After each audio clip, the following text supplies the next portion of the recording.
It's Monday, March 24, 2025. I'm Albert Mohler, and this is The Briefing, a daily analysis of news and events from a Christian worldview. About a half-century ago, European psychologist Bruno Bettelheim went back to look at fairy tales, and his argument in his book entitled The Uses of Enchantment is that fairy tales play a very important role in children growing into maturity. They tell things to children. They convey truths to children that children need to know. Going all the way back to the Brothers Grimm and their famous tales, he made the point that many of these stories, they include very practical information children need to know, such as don't go into dark forests alone. It's a dangerous place. But they are also charming stories, and that's one of the reasons why they have been passed down from generation to generation. And one of the most famous of those fairy tales is Snow White. But there's actually quite a fairy tale about the fairy tale of Snow White. Of course, Disney is releasing an updated version of Snow White, and all of your defense mechanisms should go into full alert at this point. But let's go back and remind ourselves of a little history. If you go back to the original Disney production Snow White, you go back almost 90 years. You go back to 1937. And in 1937, Disney released Snow White, and it transformed the company. Walt Disney himself, of course, was an early innovator in animation, and he had created Steamboat Willie, eventually became Mickey Mouse. He had also been involved in a good number of other short films, but nothing that made a lot of money. And by the time you get to the middle of the 1930s, Walt Disney was really not so much running out of ideas as he was running out of cash. He came up with the idea of Snow White, and it became one of the great cinematic achievements of the 20th century. Just consider these numbers. It produced sales of $1.4 million. Now today, that is a massive amount. As you recalculate that money in terms of current dollars, it ranks Snow White in the top 10 highest grossing movies of all time. What kind of team did it take to create Snow White? Well, Walt Disney had to employ 750 artists.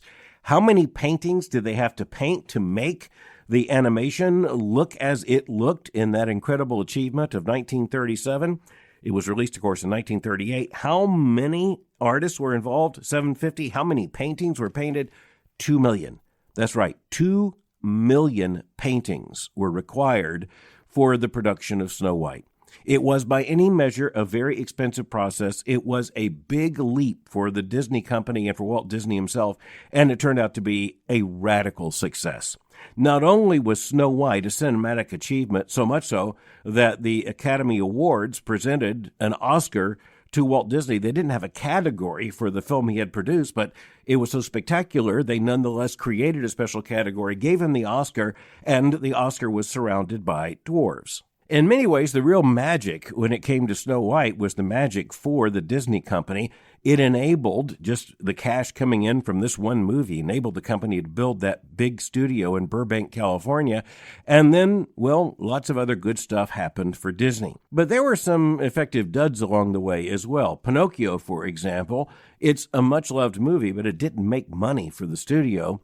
Fantasia, well, artistically, it might even be superior to Snow White, an even greater cinematic achievement, but Fantasia, again, really didn't net much money for Disney Studios. The next big winner was actually much like Snow White. It was Cinderella in 1950. A similar kind of story told a similar kind of way. And ever since then, of course, one of the things that has been interesting is how studios have tried to bring out some of their top-grossing films and redo them in order to have a new release updated for a particular age. But that's one thing. It's one thing if you're talking about a story that might be set in many different contexts and with many different sets of characters and plot lines. It's a very different thing if you try to fool with Snow White. And that's exactly what Disney has done. And as a matter of fact, even as Disney has been bringing out remakes of so many of its classic products, and frankly, putting some of its products behind even a warning statement given modern sensitivities, the fact is that all of the defense mechanisms were pretty much on full alert among Disney fans when it was announced that the studio would be remaking Snow White. The final verdict? It's a disaster. The Wall Street Journal was pretty nice about it. Its review by Kyle Smith simply said Disney's live-action Snow White is an awkward attempt to modernize the 1937 animated classic. The New York Times decided to point to the updated part of the updating when it comes to morality and worldview. Its review was headlined, quote, hi-ho, ho-hum, it's girl power. But the New York Times really got to the heart of the issue with a major article that appeared on the front page of yesterday's business section. The headline, Snow White and the 7 Kajillion Controversies. The subhead in the article, the dwarfs, the casting, the politics of the lead actress. Is Disney's remake of the classic film doomed by the culture wars? Brooks Barnes is the reporter in the story, and the answer, just in case you wondered, is yes, it is doomed by the culture wars. It's being panned by critics. It is also falling apart because of internal problems with the movie, including with the 2 women cast as the lead. Most importantly, Rachel Zegler as Snow White and Gal Gadot as the evil queen. The 2 of them, by the way, are not only antagonists in the movie, they turned out to be antagonists when it comes to Israel's war in Gaza. And for instance, you have Rachel Zegler, who has taken a side against Israel and for the Palestinian cause, and then you have Gal Gadot, who has taken a very decided stand for Israel. Gal Gadot, by the way, is an Israeli citizen. Okay, the Washington Post's Herb Scribner comes along and says this, quote, the film also has been wrapped into the online culture wars, drawing attacks from the right for its purported woke sensibilities and from Peter Dinklage for its adaptation of the original film's 7 Dwarfs. Even the Israel-Gaza war has cast a shadow over the kingdom, end quote. Controversy began early on with Rachel Zegler's choice to play the lead. By the way, is this an animated movie? Well, no, and well, wait just a minute, maybe yes. The answer is a little bit so, a little bit not. But a lot of the controversy is about Rachel Zegler. Some of the early controversy had to do with the fact that she is not European in terms of her background. She has Colombian ancestry. But the big issues are politics. And the big issue is the fact that she has been very loud about those politics at the very same time that Disney has been at least declaring in public it wants to step back from political controversy and out of the DEI, diversity, equity, and inclusion agenda. And Disney's leadership has been saying, we want to be non-offensive. Well, you release Snow White, and even before the movie's out, there are people who are offended, and understandably so. When it comes to the reference here to Peter Dinklage, that has to do with the fact that the movie has dwarfs. That has to do with the fact that the movie has dwarfs, but they're not real dwarfs. Trying to get around controversy, they instead created animated characters who are going to play the part of the dwarfs, but there is also a band of bandits, and in some of the promotional materials, things seem to get mixed up, and some people thought that the bandits were dwarfs, and everybody was offended. And so far as I know, just about everybody still is. At one point, and a Disney fan of it, of all things, she called the prince character, the heroic prince from 1937, quote, a guy who literally stalks Snow White. Also, even before the movie came out, Zegler referred to the original film in a comment with Entertainment Weekly as, quote, extremely dated when it comes to women being in roles of power, end quote. She also revealed that the original movie had scared her as a child. Yeah, she's the obvious choice for the lead role. In response to the concern about dwarfs, Disney released an official comment, quote, to avoid reinforcing stereotypes from the original animated film, we are taking a different approach with these 7 characters and have been consulting with members of the dwarfism community. And about a week later, it was reported that the producers had recreated the dwarfs as, quote, magical creatures, end quote. But that offended some actors who had hoped to try out for the parts. And so, well, even from the beginning, it appears nobody's happy. The Huffington Post ran a review. The headline is Disney's live-action remake is a hot mess. That kind of tells you where this is going. And, quote, more than any of the other live-action remakes that have been made in the last decade, this one feels particularly designed for a young audience. She goes on to say, this is what makes it so hard to judge because as a parent, I'm part of the inevitable audience, but not the intended one. So does it really matter if the film is perhaps the strangest, hottest mess out of all the modern remakes? She says, quote, by modern, I don't mean woke, even though the movie's updates are, of course, being politicized that way. Instead, I'm referring to the practical updating that Disney makes in this version of Snow White in an attempt to honor the fairy tale's legacy as its first animated feature-length film. The film also gives the princess an identity that is separate from her desire to marry a prince, end quote. The updated Snow White doesn't make a wish for a prince.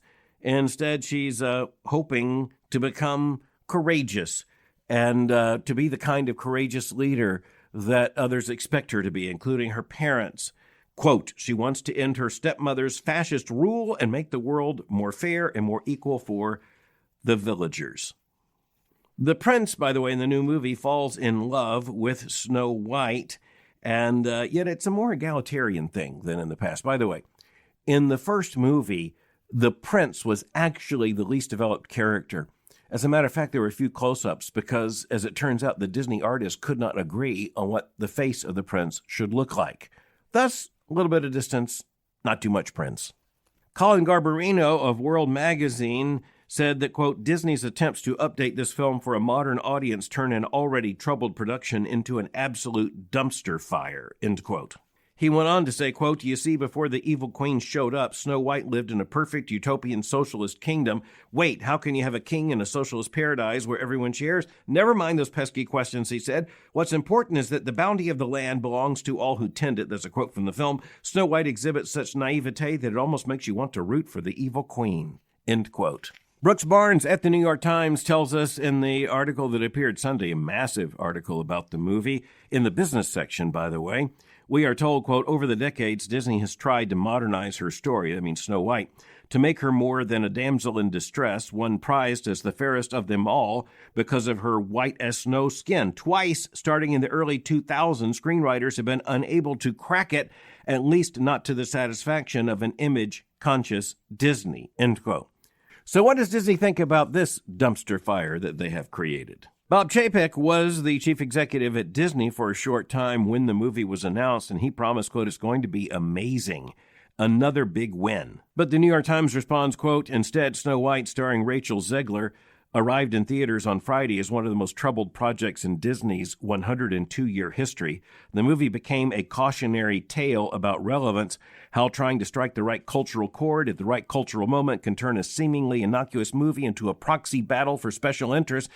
The article goes on, quote, and just about everything that could go wrong did, resulting in a case study in the perils of big-budget movie making in a volatile, fast-moving world and the risks of trying to endlessly mine existing intellectual property, end quote. Well, I started out with Bruno Bettelheim and the uses of enchantment, the function of fairy tales, especially in the medieval world and beyond, serving as morality tales, something like fables for children, but also warning about very real dangers, such as the dangers in the wilderness, the dangers of walking alone in the forest, these kinds of things. And there were real dangers then and now. Disney already in the 1937-1938 make of the movie, their original classic movie, Snow White and the Seven Dwarfs, they tried to sanitize the story somewhat. And so there was no Snow White's body falling out of a casket on the road. No, it was a much tamer story, but it was a story that very much reflected Disney in 1937. Not Disney in 2025. In terms of our worldview analysis, the most important thing we can recognize is that this certainly underlines the fact that there is no neutrality in the world. There's no safe place in a world in which you have such deep worldview divides and hot controversies. And that's because even if you don't always intend to take sides on these issues, telling the story a certain way, making this change, casting with this decision, all of these things inevitably bring either applause or condemnation, or sometimes both at the same time, or sometimes condemnation from more than one direction, also apparently deserved. Also, in terms of worldview analysis, it reminds us that we live by stories. We have to have stories we live by. Children hunger for stories, and Christian parents need to be very careful about the stories they tell their children. And even as we understand far beyond what Bruno Bettelheim did with secular psychology about the importance of these stories, we do want our children to know certain stories, even to celebrate those stories. And some of those stories may be lighter, some of them heavier, some of them darker, some of them lighter in terms of the content, the kinds of messages that we want our children to get. But we are reminded of the fact there is no just simple passive entertainment. And it may look that way with a child just staring at a screen, increasingly unblinkingly. And by the way, they're now carrying the screens oftentimes or propping them up in the stroller rather than going to the cinema to see the movie on the big screen. That just makes the problem worse. And as a matter of fact, one reviewer said the movie probably will sell a lot of tickets, if only because many parents will be thinking about the Snow White they remember, and others will simply be looking for a way to babysit the kids for a certain amount of time. But Christians have to also recognize that if you're going to make a serious point, any kind of point, frankly, any point of substance at all in this particular cultural context, somebody's going to hate it. It may be true that somebody likes it and somebody hates it, or everyone may hate it, and it turns out that at least a lot of the reviewers of this movie are saying pretty much everyone's going to hate it. And you look at this, you see the Disney Corporation seems to have been somewhat burned by taking sides in so many of the divisive issues, and they've already tampered with so many of the films and already to controversial effect. You would think that something like Snow White might be something that, Disney would decide not to mess up. But it looks like they've managed to find a way to mess it up. And I think Brooks Barnes at the New York Times is surely right when he says it's about the money. At least it is for Disney. And it's about the fact that Snow White really made Disney about 90 years ago or so.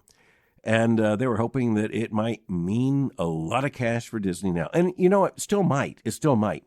The way the movie business goes now, you have all these different streams of income. You have Disney, which has such a brand, and a lot of people will buy the product. You have international releases. You've got all kinds of digital releases. And even though this Snow White, this remake, has cost a lot of money, over time, it might bring some real cash into Disney.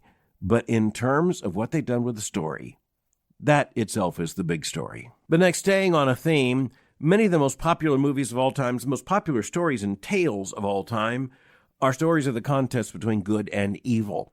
And the scripture tells us that we should expect that. In a fallen world where light versus darkness, good versus evil, is very much being played out in history, it is, of course, being played out in an even larger sense in biblical theology.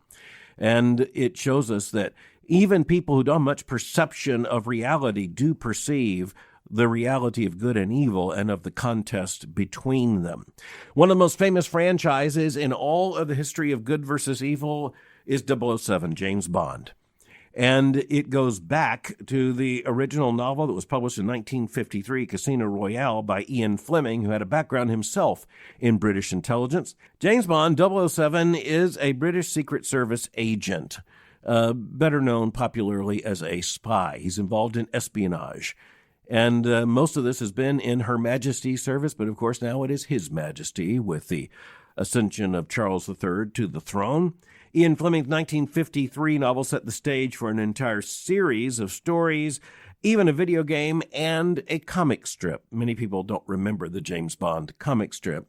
It ran for several years. They know the movies far better, and of course, with a long list of leading men playing the part of James Bond. And as a matter of fact, if you want to get an argument started in some circles, argue about who is the best James Bond. But if you look at that and want to answer that question honestly, and by the way, I know the reality if you want to ask me, but the reality is that the movies got darker and darker, more complex. They were almost cartoonish in the beginning. Dr. No was the first film in 1962. Now, they had some staple features that you'll recognize, whiz-bang cars and special effects and all the other things, submarine, helicopters. You just go down to it.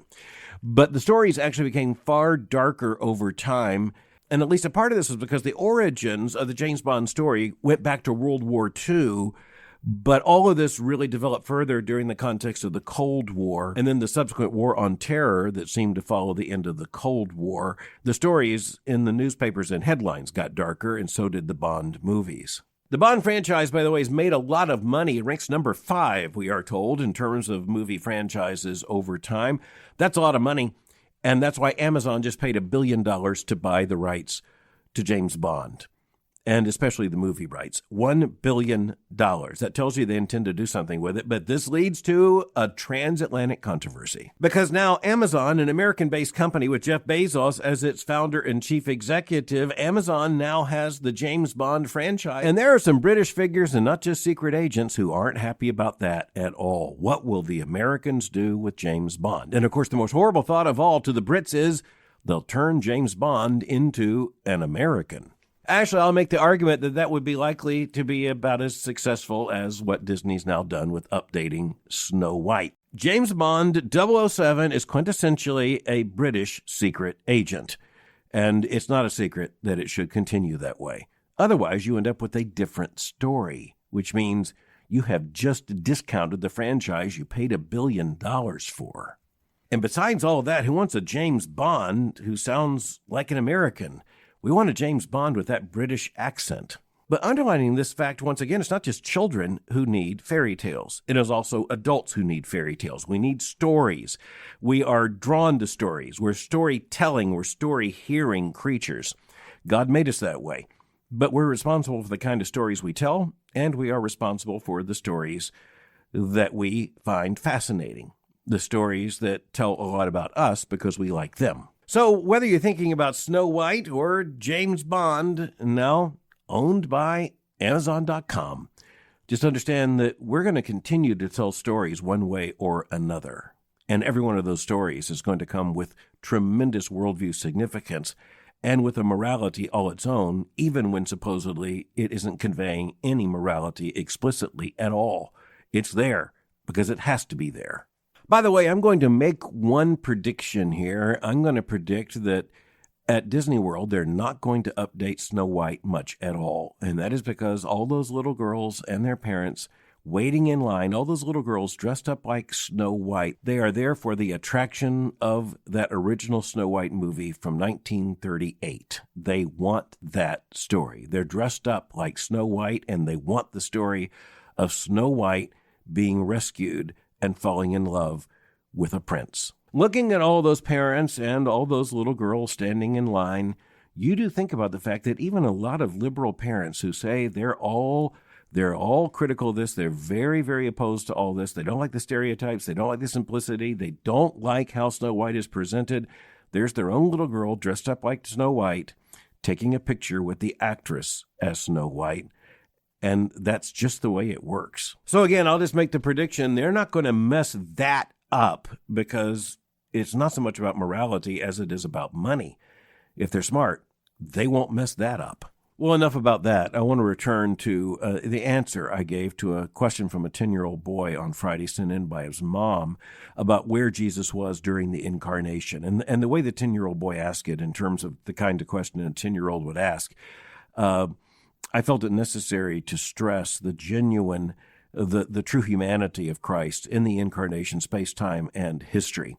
It's also important, however, at the same time to be very clear that as regards his divine nature, there was no change in the divine nature in the incarnation, and sharing fully in the attributes, all the attributes of the Father, sharing fully in them. He was omnipresent with the Father, and that means present with the Father in heaven in that sense, truly, genuinely as well. All this is importantly clarified in what's called Nicene Orthodoxy, the Orthodox doctrine of the Trinity within Christianity. And the Council of Nicaea, by the way, was 1,700 years ago this year. And it's probably important that we do our best to say all of it all the time, or at least enough of it all the time.